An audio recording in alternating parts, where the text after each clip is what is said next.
பேசுறதுக்கு அப்புறம் கண்டன கோஷங்கள், அண்ணன் சடன் பிரபாகரன் அவங்க பேசுவாங்க.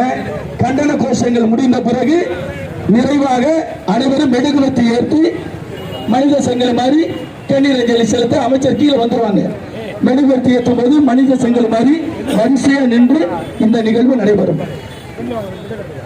இப்பொழுது மாணவரணி வடக்கு மாவட்டத்துடைய மாணவரணி செயலாளர் சே இப்ராஹிம் ஜாபரில் அவர்கள் வரவேற்புரையாற்றுவார்கள். கழக பொதுச் செயலாளர், மாண்புமிகு எதிர்க்கட்சி தலைவர், வருங்கால முதலமைச்சர் ஐயா எடப்பாடியார் அவர்களின் ஆணைக்கிணங்க கழக அமைப்பு செயலாளர், புதுக்கோட்டை வடக்கு மாவட்ட கழக செயலாளர், எங்களுக்கெல்லாம் அமைச்சர் டாக்டர் சி விஜயபாஸ்கர் அவர்களின் அறிவுறுத்தல் மற்றும் தலைமையிலும், தெற்கு மாவட்ட கழக செயலாளர் முன்னாள் வீட்டு வசதி வாரிய தலைவர் ஐயா PKP அவர்களின் முன்னிலையிலும் இந்த நீட் போராட்டம் நடைபெற உள்ளது. இந்த நிகழ்வுக்கு வந்த அனைவருக்கும் நன்றி கூறி எனது உரையை முடித்துக் கொள்கிறேன். நன்றி. இப்பொழுது தலைமை கழகத்துடைய தலை சிறந்த பேச்சாளர் அண்ணன் பேராவரணி திலீப் அவர்கள் இங்கே பேசுகிறார்கள். திராவிட முன்னேற்ற கழகத்தின் நீட்டு விளக்கு என்ற நாடகத்தை நம்பி தங்களுடைய விலை மதிக்க முடியாத உயிர்களை தந்த மாணவ கண்மணிகளுக்கு கண்ணீர் அஞ்சலி செலுத்துகிற இந்த கூட்டத்திற்கு தலைமை தாங்கி இருக்கிற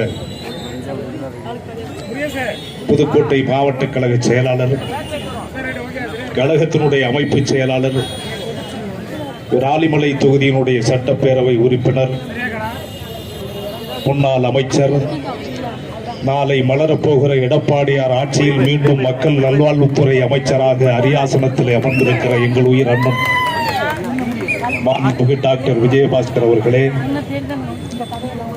புதுக்கோட்டை தெற்கு மாவட்ட கழகத்தினுடைய செயலாளர், முன்னாள் சட்டப்பேரவை உறுப்பினர், முன்னாள் வாரிய தலைவர் அன்புக்குரிய அண்ணன் PK வைரமுத்து அவர்களே, பெருமைக்குரிய தாய்மார்களே, மாணவ கண்மணிகளே, கழகத்தினுடைய பல்வேறு பொறுப்புகளை வகித்துக் கொண்டிருக்கிற நிர்வாகிகளே, அனைவருக்கும் வணக்கம்.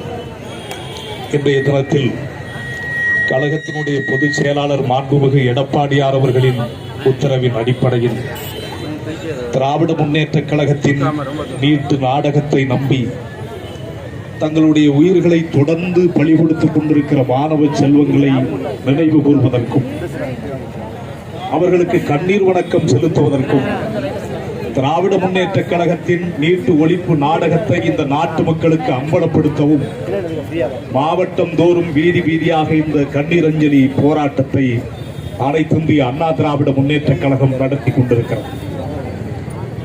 உங்களுக்கு தெரியும், இந்த நீட்டு சட்டமாக்கப்படுவதற்கு காரணம் காங்கிரஸ் கட்சி, திராவிட முன்னேற்ற கழகம்.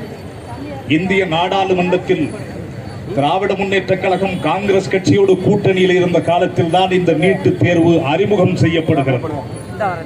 நீட் என்று மத்திய சர்க்கார் சொன்னவுடன் இந்தியாவில் அந்த நீட்டு தேர்வை முதலில் எதிர்த்த ஒப்பற்ற தலைவி, புரட்சி தலைவி அம்மா அவர்கள் நீட்டு தேர்வை ஏற்றுக்கொள்ள மாட்டோம் என்பது மட்டுமல்ல, உச்ச நீதிமன்றம் வரைக்கும் சென்று சட்ட போராட்டம் நடத்தி அதிலே தமிழகத்துக்கு விலக்கை பெற்றுக் கொடுத்த ஒரே தலைவி இந்தியாவில் புரட்சி தலைவி அம்மா அவர்கள் மட்டும்தான். அதற்கு பிறகு மத்திய சர்க்காரிலே திராவிட முன்னேற்ற கழகம் அங்கம் பெற்றிருந்த போது இந்தியாவினுடைய மக்கள் நல்வாழ்வுத்துறை அமைச்சராக இருந்த குலாம் நபி ஆசாத்தும், திராவிட முன்னேற்ற கழகத்தின் மக்கள் நல்வாழ்வுத்துறையினுடைய இணையமைச்சராக இருந்த நாமக்கல் நாடாளுமன்ற உறுப்பினர் காந்தி செல்வன் அவர்களும் தான் இந்த மசோதாவை நாடாளுமன்றத்திலே தாக்கல் செய்தார்கள் என்ற உண்மையை இன்று வரை திராவிட முன்னேற்ற கழகம் தன்னுடைய ஓட்டு அரசியலுக்காக, மாணவர்களுடைய எதிர்கால நலனை கருத்தில் கொள்ளாமல் அத்தனை உண்மைகளையும் மூடி மறைக்கிறது. இதை தமிழகத்தின் சட்டப்பேரவையில் அன்றைய காங்கிரஸ் கட்சியினுடைய எதிர்க்கட்சி தலைவராக இருந்த பெரியவர் ராமசாமி அவர்கள், அனைத்து இந்திய அண்ணா திராவிட முன்னேற்ற கழகம் இதற்கு துணை போகிறது என்று சொன்னவுடன் அன்றைக்கு எடப்பாடியார் அவர்கள் முதலமைச்சராக அரியாசனத்திலே அமர்ந்திருக்கிறார்கள். மக்கள் நல்வாழ்வுத்துறை அமைச்சராக அவருக்கு அருகிலே நம்முடைய ஆருயிர் அண்ணன் அவர்கள் அமர்ந்திருக்கிறார்கள். சொன்னவுடன் பொங்கி எழுந்து அந்த அவையில் திராவிட முன்னேற்ற கழகம் வெளிநடப்பு செய்து ஓடுகிற அளவுக்கு இந்த திராவிட முன்னேற்ற கழகமும் காங்கிரஸ் கட்சியும் செய்கிற இந்த நீட்டு நாடகத்தை தோலுரித்து அம்பலப்படுத்திய ஒரே அமைச்சர் இங்கே இருக்கிற நம்முடைய மக்கள் நல்வாழ்வுத்துறை அமைச்சர் மாண்புமிகு அண்ணன் விஜயபாஸ்கர் அவர்கள். அனிதாவிலே தொடங்கி இன்று வரை அத்தனை மாணவர்கள் இறந்து போயிருக்கிறார்கள். அனிதா என்ற அந்த தங்கை இறந்த பொழுது இந்த நாட்டை அல்லோலப்படுத்தி அவர்கள் இன்றைக்கு 22 பேர் செத்திருக்கிறார்கள். சென்னையிலே விக்னேஷ் என்ற மாணவன் இறந்தான். அவன் இறந்த ஒரு வார காலத்துக்கு அவனுடைய தந்தையார் நாங்கள் ஸ்டாலின் நம்பி மோசம் போய்விட்டோம் என்று ஸ்டாலினுக்கே கடிதம் எழுதிவிட்டு தந்தையும் இறந்து போனார். இன்றைக்கு எத்தனை உயிர்கள் இதனாலே பாதிக்கப்பட போகிறது என்று எவருக்கும் தெரியாது. ஆனால் இந்த நாட்டில் முதலமைச்சராக வந்த மாண்புமிகு எடப்பாடியார் அவர்கள் நீட்டு சட்டமாகிவிட்டது. காங்கிரஸ் கட்சி கொண்டு வந்த சட்டம். காங்கிரஸ் கட்சி பல்வேறு மாகாணங்களில் ஆளுகிற போது அவர்கள் ஆதரிக்கிறார்கள். கம்யூனிஸ்ட் கட்சி ஆதரிக்கிறது. காங்கிரஸ் கட்சியினுடைய கூட்டணி கட்சிகள் பல பேர் அதை ஆதரிக்கிறார்கள் என்று தெரிந்தவுடன் எந்த நாடகமும் போடாமல், எந்த அரசியல் ஆதாயமும் தேடிக்கொள்ளாமல் சட்டமன்றத்தை கூட்டி, அமைச்சரவையை கூட்டி, சட்ட வல்லுநர்களை திரட்டி, குறிப்பாக அரசாங்க பள்ளியிலே படிக்கிற மாணவர்கள் தான் அதிக பேர் தற்கொலை செய்து கொண்டு செத்து போகிறார்கள்.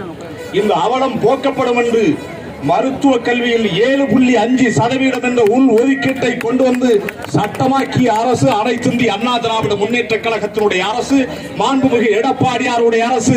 அதற்கு அடியெடுத்து கொடுத்த தலைவர் நம்முடைய ஆறுயிர் அண்ணன் மாண்புமிகு டாக்டர் அண்ணன் விஜயபாஸ்கர் அவர்கள். கவர்னருக்கு போகிறது. கவர்னர் பன்வாரிலால் புரோஹித் அவர் அதை சட்டமாக்க கையெழுத்து போட மறுக்கிறார். பல நாள் கிடப்பிலே கிடக்கிறது. யோசித்து பார்த்த மாண்புமிகு எடப்பாடியார் அவர்கள் அந்த கோப்பை வரவழைத்து முதலமைச்சருக்குள்ள சிறப்பு அதிகாரத்தை பயன்படுத்தி மத்திய சர்க்காரையே எதிர்த்து, மத்திய சர்க்கார் அந்த திட்டத்தை ஆதரிக்கிற போதும் மத்திய சர்க்காருடைய முழு அதிகார பலத்தையும் எதிர்த்து அனைத்து இந்திய அண்ணா திராவிட முன்னேற்ற கழகத்தின் முதல்வராக அரியாசனத்திலே அமர்ந்திருந்த மாண்புமிகு ஐயா எடப்பாடியார் அவர்கள் முதலமைச்சருக்குள்ள சிறப்பு அதிகாரத்தை பயன்படுத்தி 7.5% அரசு பள்ளி மாணவர்களுக்கு உள் ஒதுக்கீடு என்று சட்டமாக்கிய அரசு அனைத்து இந்திய அண்ணா திராவிட முன்னேற்ற கழகத்தின் அரசு. ஸ்டாலினை போல வெற்று நாடகம் போடவில்லை. ஸ்டாலின் உடனே சொன்னார், எங்கே இருக்கிறது மருத்துவக் கல்லூரிக்கு இடம், எங்கே இருக்கிறது மருத்துவத்துக்கு இடம், 630 பேர் ஆண்டுக்கு மருத்துவத்துறையிலே இடம் கொடுத்தால் படிப்பதற்கு எங்கே இடம் வைத்திருக்கிறார் என்று சொன்னவுடன் இதை சவாலாக ஏற்றுக்கொண்டு மத்திய சர்க்காரிடம் போராடி வாதாடி ஒரே ஆண்டில் 11 மருத்துவக் கல்லூரிகளை கட்டி நிர்மாணித்த அரசு அனைத்து இந்திய அண்ணா திராவிட முன்னேற்ற கழகத்தினுடைய அரசு, எடப்பாடியாருடைய அரசு. அந்த 11 மருத்துவ கல்லூரிகளை மத்திய சர்க்காரிலே பெற்று அதை கட்டி நிர்மாணித்து அனைத்து மெட்டீரியல்களையும் இறக்கி அதை சிறப்போடு செயல்படுவதற்கு இந்த மண்ணில் இன்று போராடியதை வெற்றிகரமாக்கி அமைச்சர் மக்கள் நல்வாழ்வுத்துறை அமைச்சராக இருந்த என்னுடைய ஆறுயிர் அண்ணன் மாண்புமிகு அண்ணன் விஜயபாஸ்கர். இன்றைக்கு 3500 பேர் அந்த சட்டத்தால் திட்டத்தால் வெற்றி பெற்றிருக்கிறார்கள். 7.5% உள் ஒதுக்கீட்டிலே தேர்வான அத்தனை மாணவர்களுக்கும் அரசே செலவு செய்யும் என்று எடப்பாடியார் அரசு சட்டம் தீட்டியது இன்று வரை நிறைவேற்றிக் கொண்டிருக்கிறது. மத்திய சர்க்கார் அந்த திட்டத்தை கொண்டு வருகிறது, காங்கிரஸ் ஆதரிக்கிறது, பாரதிய ஜனதா ஆதரிக்கிறது, சட்டமாகிவிட்டது என்று தெரிந்தும் சூடு சொரணை உள்ளவனுக்குத்தான் இதை நீக்கக்கூடிய ஆற்றல் இருக்கிறது சொல்லிவிட்டு இன்றைக்கு 5 ஆண்டுகள் ஆட்சி உருண்டோட போகிறது. எந்த வெக்கம் மானம் சூடு சொரணை இல்லாமல் இருக்கிற உதயநிதி அவருடைய அருமை தந்தையார் ஸ்டாலின் அவர்கள் வெறும் ஓட்டுக்காக நாடகம் போட்டு இந்த நாட்டு மாணவர்களை தற்கொலைக்கு தள்ளி இருக்கிற இந்த கேடுகட்ட நிலையை கண்டித்து நாடெங்கும் நாம் போராடி கொண்டிருக்கிறோம். என்னை விட இந்த நீட்டை பற்றி, உங்களை விட இந்த நீட்டை பற்றி, மருத்துவர்களை விட இந்த நீட்டை பற்றி, ஏன் ஸ்டாலினை விட இந்த நீட்டை பற்றி நன்கு அறிந்த தலைவர் நம்முடைய ஆறுயிர் அண்ணன் டாக்டர் விஜயபாஸ்கர் அவர்கள். ஏனென்றால் அவர் மருத்துவர், சட்டமன்றத்தில் நின்று மாணவர்களுக்காக சங்கநாதம் செய்தவர். ஆகவே அண்ணனுக்கு வழிவிட்டு இந்த 22 இந்த மாணவ கண்மணிகளுக்கும் மருத்துவம் என்பது இந்த நாட்டில் விலை மதிக்க முடியாதது. ஒவ்வொரு மருத்துவர்களுக்கும் எவ்வளவு உயிர் இருக்கிறது, அவர்கள் எவ்வளவு முக்கியமானவர்கள் என்பதை கொரோனா நோய் தொற்று வந்தபோது நாம் பார்த்தோம். அவ்வளவு புனிதமான உயிர்கள், எதிர்காலத்தில் பல்வேறு உயிர்களை பிரசவிக்கக்கூடிய ஆற்றலை பெற்ற இந்த மாணவ கண்ணிகள் மரணித்து போய்விட்டார்கள். இனிமேலும் இந்த மரணம் இந்த மண்ணிலே நிகழாமல் தடுக்க வேண்டும் என்றால் நாட்டில் மீண்டும் எடப்பாடியாருடைய சர்க்கார் இந்த மண்ணில் வர வேண்டும் என்று இந்த நேரத்தில் தெரிவித்து இறந்த அத்தனை பேருக்கு என்னுடைய கண்ணீர் வந்து அஞ்சலியை செலுத்தி நிறைவு செய்கிறேன். வணக்கம். அடுத்த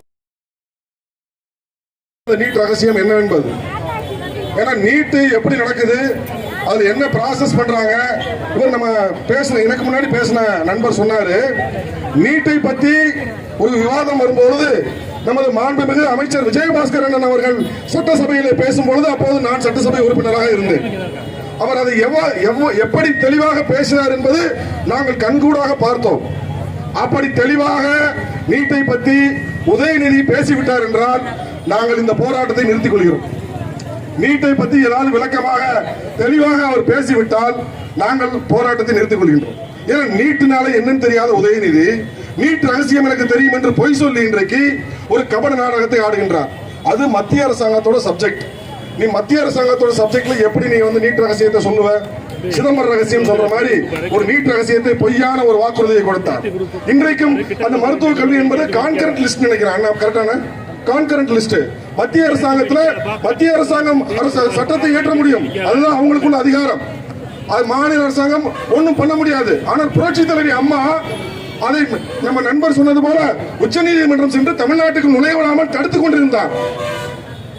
இன்றைக்கும் எடப்பாடியார் இந்த மாணவர்கள் பாதிக்கப்படக்கூடாது என்பதற்காக இந்த மாணவர்கள் எதிர்காலத்தின் நோக்கத்தில் கொண்டு இந்த 7.5 என்ற சதவீதத்தை ஒதுக்கீடு செய்து இன்றைக்கு அரசாங்க பள்ளியில் படிக்கின்ற ஏழை எளிய மாணவர்களுக்காக அதற்கு முக்கிய காரணமாக இருந்தவர் நமது மாண்புமிகு விஜயபாஸ்கர் அவர்கள். அந்த 7.5 சதவீதத்தை நிச்சயமாக நான் ஒன்று சொல்லுகின்றேன். இன்றைக்கு புதுக்கோட்டை மாவட்டத்தில் சொல்லுகின்றேன், அண்ணன் மீண்டும் அமைச்சராக வரும் பொழுது இந்த 7.5ஐயும் உயர்த்துவதற்கு கோரிக்கை வைத்து அண்ணன் எடப்பாடியாரிடம் பெற்றுத் தருவார் என்பதை நான் அண்ணனிடம் கோரிக்கையாக நான் போது வைத்துக் கொள்கின்றேன். நிச்சயமாக அதை உயர்த்தி தர பாடுபடுவார். அப்படி இன்றைக்கு ஏழை எளிய மாணவர்கள் இன்னொன்னையும் எடப்பாடியார் கொடுத்தார், அதையும் சொல்ல மறந்துட்டார் நண்பர். அந்த நீட்ல வந்து 3 விதமான கல்லூரி இருக்கு. அரசு கல்லூரி இருக்கு, எய்டட் கல்லூரி இருக்கு, டீம்டு யூனிவர்சிட்டின்னு இருக்கு. இந்த 3 கல்லூரியிலேயே அரசாங்க கல்லூரி தவிர மற்ற கல்லூரிகளில் படிக்கிற மாணவர்களுக்கு அதிகமான ஒரு 2 லட்சம் 3 லட்சம் அப்படி ஃபீஸ் கட்டணும். அந்த பணத்தையும் அரசை ஏற்றுக்கொள்ளும் என்று சொன்னவர் நமது மாண்புமிகு எடப்பாடியார் அவர்கள். அதை அந்த குழந்தைகளுக்கு நான் கட்டுவேன் என்று சொல்லி அந்த ஏழை குழந்தைகளுக்கு அந்த MBBS கனவை நிறைவேற்றி கொடுத்தவர் எடப்பாடியார் அவர்கள். எனவே நான் தயவு செய்து நான் பொதுமக்களுக்கும் மாணவர்களிடம் மன்றாடி கேட்கின்றேன், இந்த நீட் ரகசியத்தை ஒளித்து வைத்து மறைத்து வைத்து கபட நாடகம் ஆடிய அந்த திமுகவின் அரசை விரட்டி அடிப்பதுதான் நீங்கள் செய்கின்ற ஒரு நல்ல விஷயமாக இருக்கும் என்று சொல்லி இந்த ஆர்ப்பாட்டம் வெற்றி பெற அனைவருக்கும் எனக்கு வாய்ப்பளித்த டாக்டர் முத்துலட்சுமி ரெட்டி இருக்குவாரு, அவர் புகழ் இருக்கிற மாதிரி இவர் புகழ் இருக்கும். இப்பொழுது இந்த கண்டன உரை என்றும் நமக்கு அமைச்சர் அவர்கள் இப்பொழுது பேசுகிறார். அனைவருக்கும் அன்பான மாலை வணக்கம். நம்முடைய புதுக்கோட்டை வடக்கு தெற்கு மாவட்ட கழகங்களுடைய சார்பில் முதற்கண் வாட்ஸ்அப் அழைப்பின் மூலமாக இங்கே பெரும் திரளாக வருகை தந்திருக்கக்கூடிய 2 நம்முடைய மாவட்ட கழகங்களை சார்ந்த அனைத்து இந்திய அண்ணா திராவிட முன்னேற்ற கழகத்துடைய மரியாதைக்குரிய நம்முடைய பொறுப்பாளர்கள், மரியாதைக்குரிய நம்முடைய ஒன்றிய நகர கழக பேரூராட்சி கழகத்துடைய செயலாளர்கள், மாவட்ட அணியினுடைய செயலாளர்கள், மரியாதைக்குரிய இங்கே கலந்து கொண்டு சிறப்பித்துக் கொண்டிருக்கூடிய வட்டக்கழகத்துடைய நிர்வாகிகள், அனைத்து நம்முடைய பிரிவினுடைய பொறுப்பாளர்கள் என அனைவரையும் மாவட்ட மாணவர்களுடைய சார்பிலே முதற்கண் வருக வருக என்று நாங்கள் வரவேற்க கடமைப்பட்டிருக்கின்றோம். மரியாதைக்குரிய தெற்கு மாவட்ட கழகத்துடைய செயலாளர் அண்ணன் வைரமுத்தன் அவர்கள், அதே போல நம்முடைய பொறுப்பாளர் மரியாதைக்குரிய முன்னாள் சட்டமன்ற உறுப்பினர் மாநில அம்மா பேரவையுடைய இணைச் செயலாளர், இங்கேயே தங்கி இந்த பூத் கமிட்டியை சிறப்பாக செய்து கொண்டிருக்கக்கூடிய அன்பு சகோதரர் முன்னாள் சட்டமன்ற உறுப்பினர் சதன் பிரபாகர் அவர்கள், அதே போல 2 மாணவர்களுடைய மாவட்ட செயலாளர் அன்பு தம்பி மரியாதைக்குரிய ஜாஃபர் அவர்களுடைய அன்பு புதல்வர் முகமது அவர்கள், அதே போல மாணவர்களுடைய மாவட்ட செயலாளர் அன்பு தம்பி சுதாகர் அவர்கள், இங்கே நம்முடைய மரியாதைக்குரிய முன்னாள் சட்டமன்ற உறுப்பினர்கள், மரியாதைக்குரிய அன்பு சகோதரர் நெடுஞ்செழியன் அவர்கள், மரியாதைக்குரிய அன்பு சகோதரர் ராஜநாயகம் அவர்கள், அன்பு சகோதரர் நார்த்தாமலை ஆறும் அவர்கள், மரியாதைக்குரிய அண்ணன் ராஜ் அவர்கள், மரியாதைக்குரிய மாவட்ட அவைத்தலைவர் அண்ணன் VRS அவர்கள், தெற்கு மாவட்டத்துடைய அவைத்தலைவர் நம்முடைய அத்தா அவர்கள், எல்லாருக்கும் என்னுடைய அன்பான வணக்கம். அனைவருடைய பெயரை நான் சொல்ல வேண்டும். நேர காலம் கருதி தயவு செய்து உங்களை எல்லாம் அனைவரையும் அன்போடு இதயபூர்வமாக உங்களை அழைத்ததாக நீங்கள் கருத வேண்டும். அதோடு சேர்த்து என்னுடைய மனமார்ந்த பாராட்டுக்களை வாழ்த்துக்களை நம்முடைய 2 மாவட்ட மகளிர் அணி நகர மகளிர் அணிக்கு நான் அன்போடு தெரிவித்துக் கொள்கின்றேன். பார் சிறுத்ததால் படை பெருத்ததும் படை பெருத்ததால் பார் சிறுத்ததோ என்று சொல்வார்கள். திலகர் திடலில் மகளிர் அணி பெருத்ததால் திலகர் திடல் சிறுத்ததும் என்று சொல்லக்கூடிய அளவிற்கு மிக பிரம்மாண்டமாக ஒரு மாபெரும் கண்டன ஆர்ப்பாட்டத்தை நம்முடைய மகளிர் அணி வீராங்கனைகள் மிக சிறப்பாக இப்பொழுது 4 மணிக்கு நீங்கள் நடத்தி முடித்திருக்கிறீர்கள். எங்களுடைய பாராட்டுக்களை வாழ்த்துக்களை உங்களுக்கு அன்போடு தெரிவித்துக் கொள்கின்றோம். உங்களுடைய சிறப்பான பேச்சுக்கள், உங்களுடைய சிறப்பான கோஷங்கள் நிச்சயமாக திராவிட முன்னேற்றக் கழகத்துடைய செவிகளிலே அம்புகளாக ஈட்டிகளாக பாயும் என்பதில் மாற்று கருத்தில்லை. அதே நேரத்தில் இன்றைக்கு மாவட்ட மாணவரினுடைய சார்பில் மாநில மாணவரணி செயலாளர் அன்பு தம்பி ராமச்சந்திரன் அவர்கள் நம்முடைய கழகத்துடைய பொதுச் செயலாளர் புரட்சித் தலைவர் எம்ஜிஆருடைய வழியிலே புரட்சித் தலைவி அம்மா வழியிலே 26 தமிழகத்துடைய தலை சிறந்த முதலமைச்சராக மீண்டும் வர இருக்கக்கூடிய மரியாதைக்குரிய அண்ணன் எடப்பாடியார் அவர்களுடைய ஆணைக்கிணங்க இந்த கண்டன கூட்டம் நடைபெற்றுக் கொண்டிருக்கிறது. நம்முடைய பேராவூரணி திலீபன் அவர்கள் மிக சிறப்பாக பேசினார்கள். சட்டமன்றத்திலே இந்த நீட்டை பற்றி பலமுறை அழுத்தமாக மட்டுமல்ல ஆழமாக மட்டுமல்ல அவர்களுடைய காதிலே தேர்தல் வாக்குறுதிகளிலே நிறைவேற்றப்பட்டது என்ன, சொன்னது என்ன, செஞ்சது என்ன, இதான் இங்க கேள்வி. அப்ப 5 வருடத்தினுடைய இறுதியிலே இந்த ஆட்சி பயணம் செய்து கொண்டிருக்கிறது. 5 வருடத்துடைய இறுதியிலே முதல் தேர்தல் அறிக்கை நிறைவேற்றப்பட்டிருக்கிறதா என்றால் இல்லை என்ற குரல் ஓங்கி ஒலிக்கிறது. ஏன் இல்லை, எந்த காரணத்தினாலே இல்லை, எதற்காக இல்லை என்று சொன்னால் ஒரே ஒரு விஷயம்தான். ரொம்ப அழகா சொன்னார். இந்த national entrance eligibility test NEET அப்படின்ற ஒரு விஷ விதை என்று சொன்னால் அந்த விஷ விதையை 2010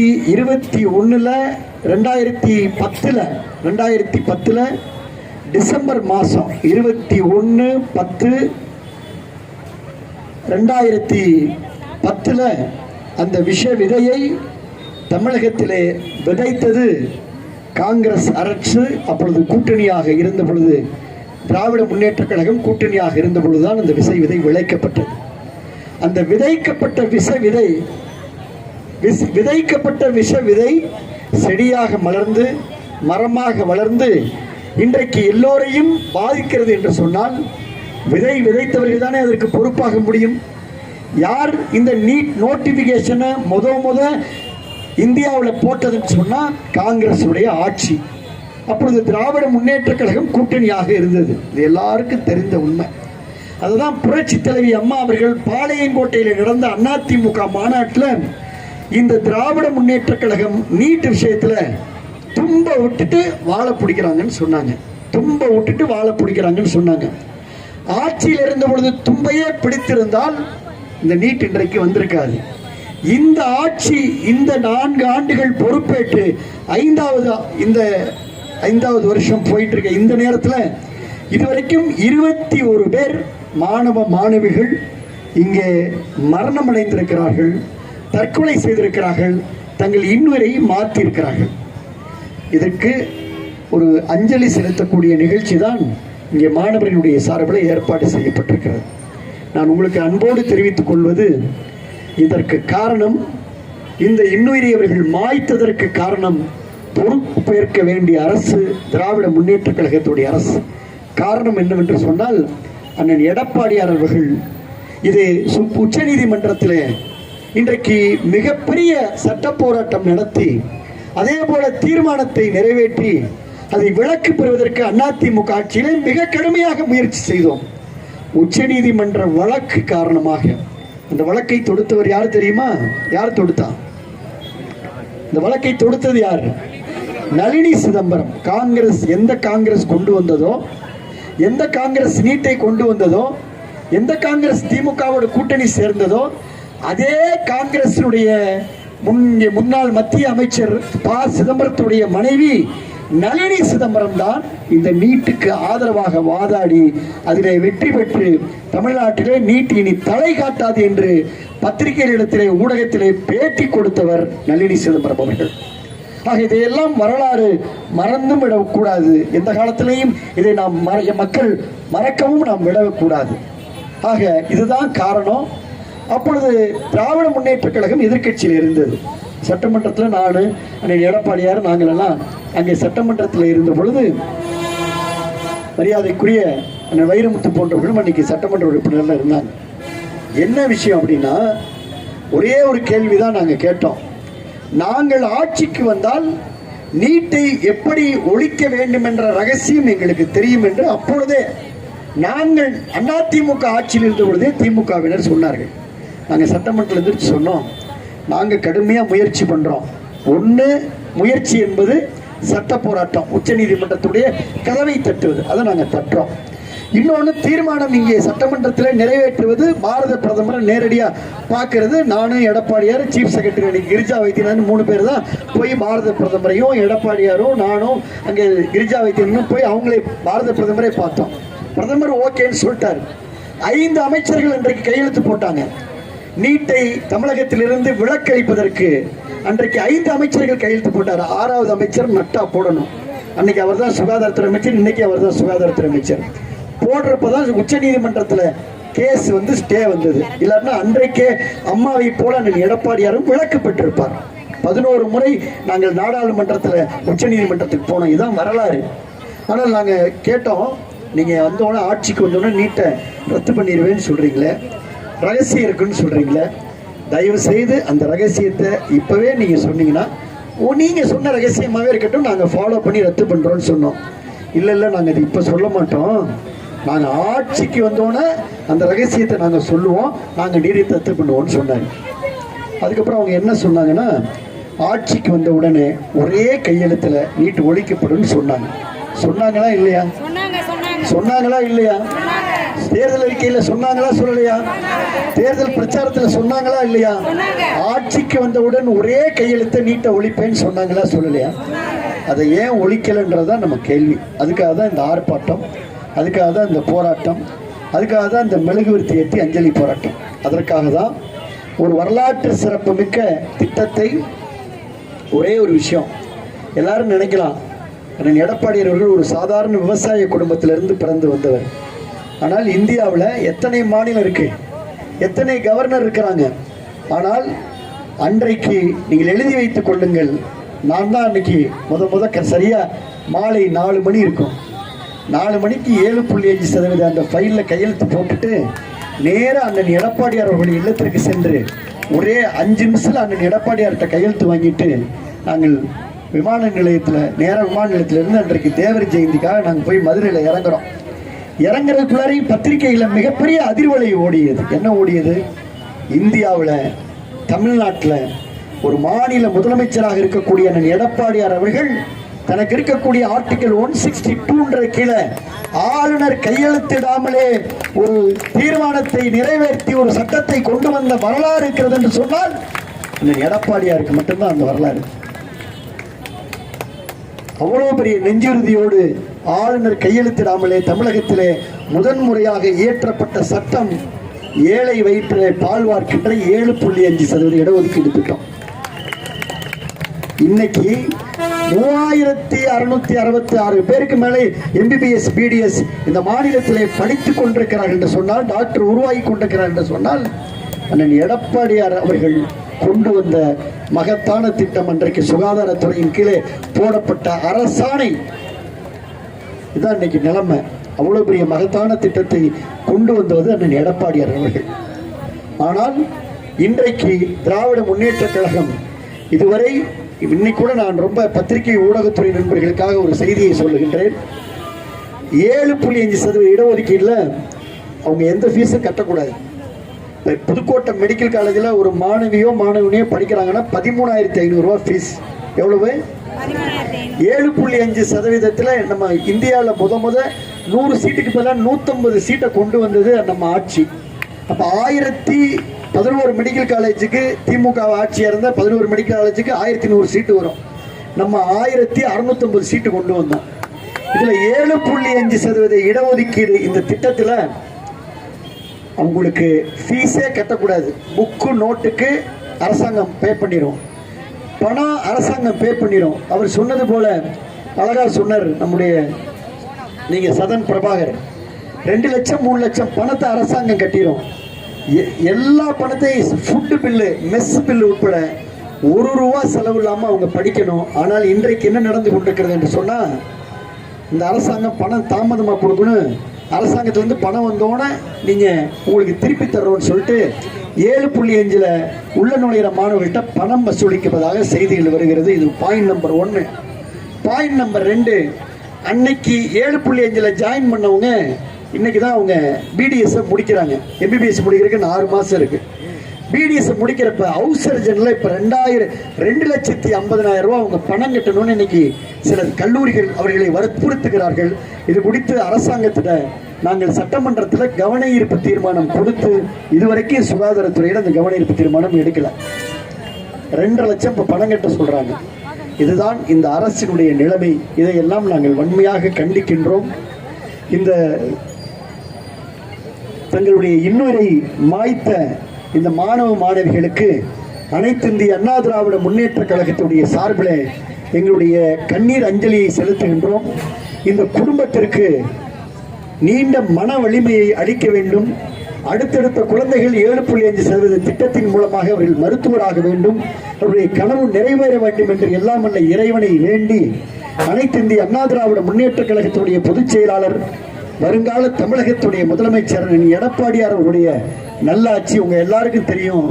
இன்னைக்கு 2026 எடப்பாடியார் அமைத்த மகா கூட்டணி, அது மெகா கூட்டணி, வரலாறு காணாத வெற்றியை பெறப்போகிற கூட்டணி. எல்லோருக்கும் 2026 மிகப்பெரிய எதிர்காலம் இருக்கிறது. மக்களுக்கும் இருக்கிறது, பொதுமக்கள் ஏழை எளிய மக்களுக்கு இருக்கிறது, தொழிலாளிக்கு இருக்கிறது, பாட்டாளிக்கு இருக்கிறது. இந்நல்லாட்சி எம்ஜிஆர் ஆட்சி, அம்மாவுடைய ஆட்சி மலர இருக்கிறது என்ற கருத்தை அன்போடு சொல்லி கோஷங்களை இங்கே மிக சிறப்பாக இங்கே மாவட்ட மாணவர்களுடைய சார்பில் அவர்கள் முழங்குவார்கள். நீங்கள் எல்லாம் முழு ஒத்துழைப்பு கொடுக்கணும். இங்கே இந்த நிகழ்ச்சிக்கு மிக சிறப்பாக ஏற்பாடு செய்த தம்பி முகமது அவர்களுக்கும், அதே போல தம்பி சுதாகர் அவர்களுக்கும், அதே போல நகர ஒன்றிய மாணவர்களுடைய செயலாளர்களுக்கும், மாவட்ட மாணவர்களுடைய செயலாளர்களுக்கும், நகர கழகத்துடைய செயலாளர் சகோதரர் பாஸ்கர் அவர்களுக்கும், நகர கழகத்துடைய செயலாளர் சேட் அவர்கள் 2 மாணவர்களோடு ஒத்துழைப்பு கொடுத்தார்கள். அவர்களுக்கும் என்னுடைய நெஞ்சார்ந்த நன்றியை தெரிவித்துக் கொண்டு, தெற்கு மாவட்ட கழகத்துடைய நிர்வாகிகள், வடக்கு மாவட்ட கழகத்துடைய நிர்வாகிகள் எல்லோருக்கும் என்னுடைய நன்றியை தெரிவித்துக் கொண்டு இந்த கோஷத்தை முழங்கிட்டு, அது நம்ம மனித சங்கிலி மாதிரி அந்த மெழுகுதிரியை பிடிச்சி இருட்டு நேரம் மாலை நேரத்தில் கொஞ்சம் லென்த்தாக நிற்கணும். போக்குவரத்துக்கு இடைஞ்சல் இல்லாமல் கிட்டத்தட்ட நம்ம இபி ஆஃபீஸில் இருந்து இந்த பக்கம் அந்த கோயிலை தாண்டி வரைக்கும்